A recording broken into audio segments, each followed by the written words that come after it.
All right, Steeler fans, it is Friday, second half of the Let's Ride podcast. Means it's time for the All Betz Are Off segment with Jeremy Betz. What's up, Jeremy? How's it going? It's going good, man. Things are starting to rock and roll here for the turn of the new season. So I'm excited, man. Yeah, I just, I'm getting excited again. It's one of those things where I was pretty. I don't know. Let me ask you this: How were you feeling after the 5-game skid in the end of the season? Were you just kind of like, gosh, I need to take a step away, or yeah, absolutely. But you're getting a little excited again? Yeah. And as an NFL fan, obviously I stay engaged with the rest of the league too, and all the things going on with that. But as a Steelers fan, yes, taking a break from Steelers only related content and watching all the different things going around Steeler Nation, that needed to happen for me. It did happen for me. But I'm back, baby. I'm back. Well, and you're not alone. And honestly, like I see all of our analytics and metrics across the website and with the podcast platform, and the fan base has never been this distraught, in my opinion, in terms of they just didn't want to see it, they didn't want to hear it, they didn't want to read it, they didn't want to listen to it, whatever. And I totally get it. I absolutely get it. Like, if it wasn't my job, I probably would have done the same thing. But I think that this is the time, and here we are getting ready for free agency. I think fans are starting to kind of get themselves back in the mix. And so earlier on Thursday, we heard the news that Cole Holcomb restructured his deal. They create more salary cap space. I did this in an article at steelcurtainnetwork.com, but I also talked about in the first half 3 things I think need to happen before Monday. Jaylen Warren getting tendered, which I think is a given. The next 2, I want to ask you, which do you think is more likely to happen before Monday? One is extending TJ Watt. Okay. Getting ahead of, after the Max Crosby extension, getting ahead of that, or signing Justin Fields. Which one do you think is more likely to happen before Monday? I'm going to say Justin Fields, because I do think that the Steelers are absolutely set on making every effort to add a quarterback before the start of the new league year. That has been their voiced priority all offseason, and I think that that's the one that they're going to be working on most fervently leading up to March 12th. Could both happen? Yes. But I think, or could all 3 happen? Yes. But I think the one other than Jaylen Warren, which I think is the given, is the nuance of the TJ Watt situation, whatever numbers they want to get into about that. The guarantees are going to be a big part of this discussion now when you talk about the number of guarantees that Max Crosby got. And the Steelers don't dish out guarantees as much or as freely as other teams do. So some of that conversation is more nuanced, I think. Justin Fields, he's not on a team. The Steelers need a quarterback. He's going to have every chance to start this year if they bring him back, I think. So to me, that's the one that makes more sense to get done, although I recognize that there are some nuances to that discussion as well. There are. And the more I think about it, I don't think Fields is going to have to get a deal that his agent says, okay, we're going to take that. Yeah. They can't offer a deal that the agent says, Justin, it's a good deal, but we might get something better if we wait. It's got to be that's going to be like, all right, they blew our doors off. Let's sign the deal. Yeah. I think TJ Watt is probably, if the Steelers are smart, and this is something JJ Watt said on the Pat McAfee show Thursday. He said, the sooner you get things done, the better. And it's the truth.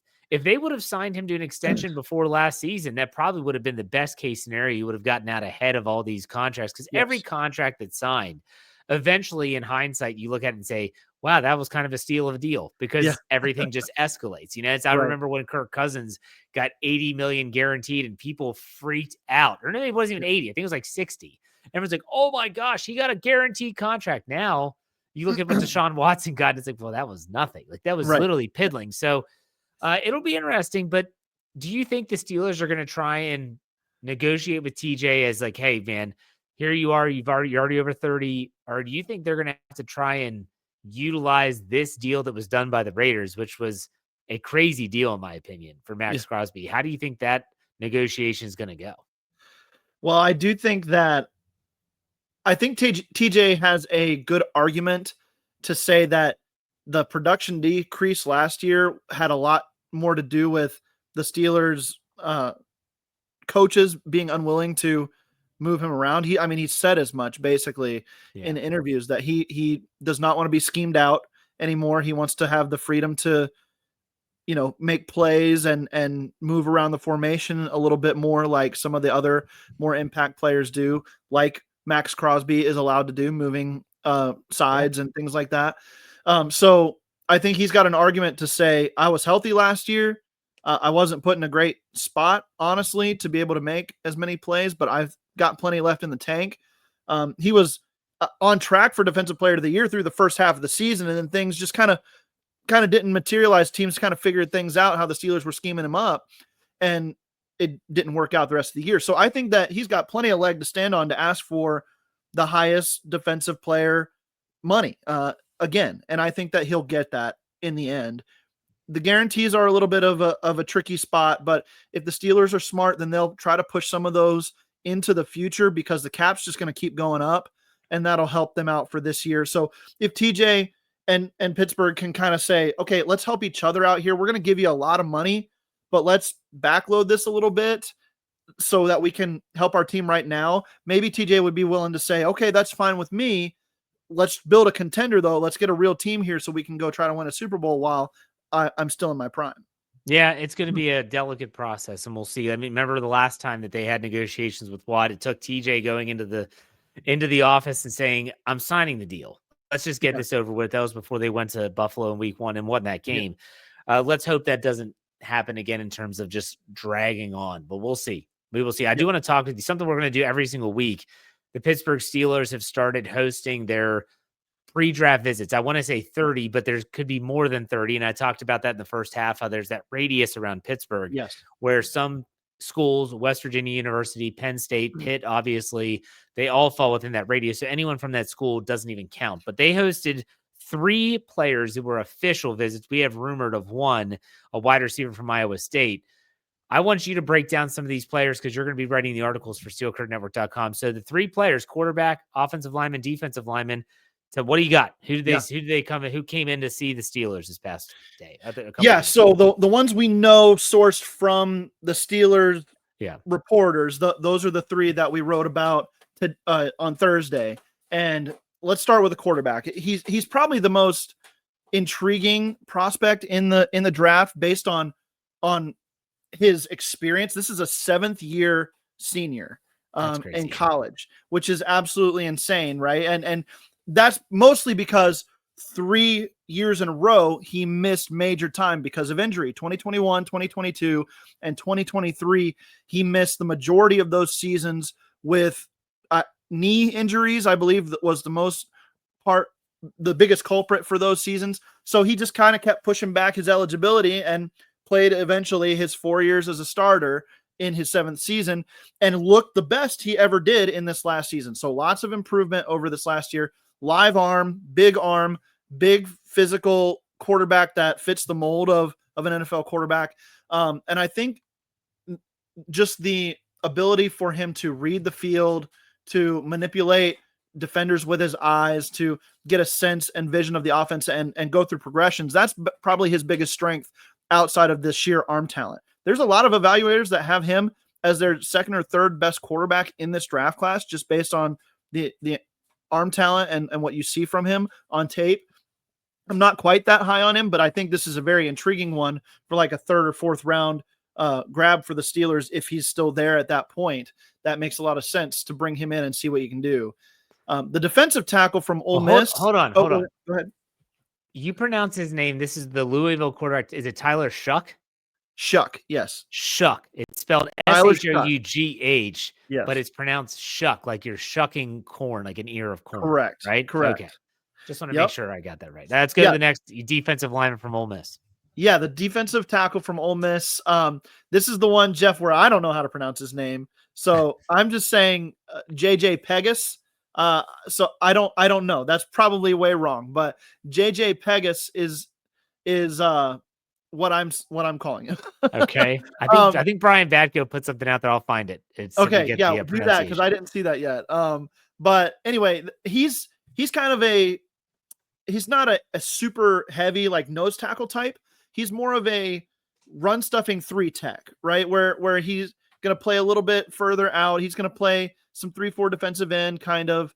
A little bit of what you're seeing out of Keanu Benton, actually. But he's got a thick build. He's really light on his feet. He's got good hands, makes tackles. There's a couple plays on his tape where he shoots gaps, and he can make plays in the backfield, two or three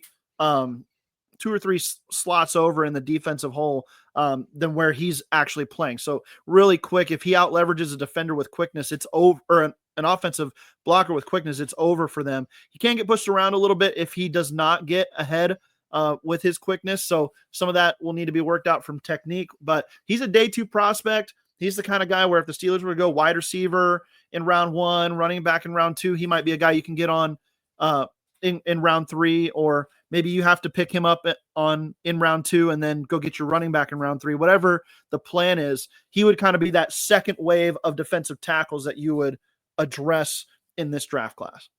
Peggies is how you say his okay. name. Peggies. JJ Peggies. Okay. Peggies, yeah. So Peggies. I was close, but yeah. I was wondering how that U worked into the equation. Our English language is a little weird. All right, let's go to the last one, which doesn't count with Yes. the top 30, but does count as a visit. So they did host this player. He's from West Virginia, an offensive lineman. Go ahead, talk about Wyatt Millam, I think is how you say his name. Yeah, Wyatt Millam is sorry, it's Milam. It's Milam. Okay, Milam. There you go. Yeah, sorry, go ahead. This is the worst part of the draft process, is trying to figure out. Seriously is. I let Andrew Wilbar handle that on all of our shows. If I don't know a player's name, I always let him say it first, and then I try to mimic what he says, because he's usually got this research down. So Wyatt Millam, though, is really intriguing. Former teammate of a current Steeler, right? Yep. Zach Frazier at West Virginia. So there's the tie there, and the local tie as well, obviously. But I mean, the measurables are really impressive, height and weight wise. 6'6.5", and then 313 pounds. Played offensive tackle in college, but Jeff, I think this guy probably moves inside at the pro level, but maybe jumps back out in an emergency to tackle. He's got shorter arms, 32 and an eighth inch arms. I don't know what the wingspan is. I'd have to check that out. That can make up for some of the arm length issues, but some scouts believe that he'll be better suited to move inside, which is fine. I think the Pittsburgh Steelers, they just kind of need offensive line depth at guard and tackle. So a guy who can do a little bit of both and maybe develop into a full-time starter at guard, that's good value. So this is a late day 2, early day 3 type prospect for me. He might sneak into day 2 with his versatility, but I would prefer grabbing him on day 3 in the 4th or 5th round. That would be my preference for a Milam type player. But really good in pass pro, not so great as a run blocker at this point. And it's usually the reverse for young offensive linemen, but he has a good heavy hand set, but he can get tight with his base when he's trying to push other players in the run game, and can get manhandled a little bit in that way. All right. That's interesting. And so this is where on the tracker that I'm going to do for SteelCurtainNetwork.com, I won't just have the players, but also the number by position. And so that's what's really intriguing. Out of 30 plus visits, if they use them all, what positions are they bringing in the most? How many quarterbacks? How many defensive linemen, offensive linemen, et cetera? So make sure you check that out. That'll be live today, Friday morning. You might be listening to this before it actually goes live around 8 o'clock, but still check it out. But Jeremy, are there any position? Go ahead. What do you want to say? Do you want to add the other one? Yeah, I was just going to say, since we did the wide receiver that was announced by I think ML Football on X, and sometimes they're reliable, but it was corroborated by guys like Nick Farabaugh. So I'm assuming that is planned. He might not have shown up yet, but it's planned that he will be a 30 visit. He's really interesting. The wide receiver out of Iowa State. There's 2 wide receivers out of Iowa State to watch for the Steelers, and they're very different players. You've got Jaden Higgins, who is kind of like the Nico Collins, George Pickens type player, 6'4", long, lanky, fast down the field. Jump ball threat on the outside, kind of your X receiver. And then there's Jalen. I'm going to lose his last name here. I guess Jalen Noel is, I think, how you say it. Yeah. Of course. Jalen Noel. That's right. And he's really interesting as kind of like a slot option. And the Steelers have a lot of those, but he's quick, but he's got real speed on the outside too. Ran a 4.39 at the combine. So he's got some versatility. And that's the kind of player that I think is interesting. The Steelers kind of have a type at receiver, it seems like, Jeff. And outside of George Pickens And the add in Mike Williams last year, it's a lot of these smaller guys that are quick. And I think that's kind of the blueprint. They're trying to find their Antonio Brown or Deontay Johnson opposite George Pickens. And that's the kind of body type they're going for. Kind of fits that mold as a good route running type player. All right. I forgot about him. So thanks for bringing that up. But Jeremy, why don't you tell us what's coming up for you on the podcast side? You've been doing your wish list for ffsn.com. Why don't you tell us what's coming up? Yeah, we'll try to wrap up those wish lists on or around the new league year, getting those done. And then obviously tracking the pro visits for the Steelers, not for all 32 teams. Nobody has that much time in a day to do that, but we're doing it for the Steelers on steelcurtainnetwork.com. So check that out. And then Andrew and I just did a really fun episode on the Steelers Fix. Go check that out. Taking a look at Steelers or combine players, I guess, that should interest the Steelers after their performances at the positions of need for Pittsburgh. We're going to dive into the full combine on later today, the FFSN show, the Draft Dynasty podcast. We're going to dive into the whole combine for results that every NFL team should be looking at from those players. And then just stay tuned. Q&A on Sundays during the offseason here. Lots of good guests coming up on that show. It's going to be a lot of fun. Awesome. Sounds great, man. Thanks for joining. Hey, it's going to be a wild weekend. Get ready. Buckle up. Next week will be fun. We'll have a lot to talk about. Take it easy. Enjoy the weekend, man. Yes, you too. Late nights. Here we come. Here we go.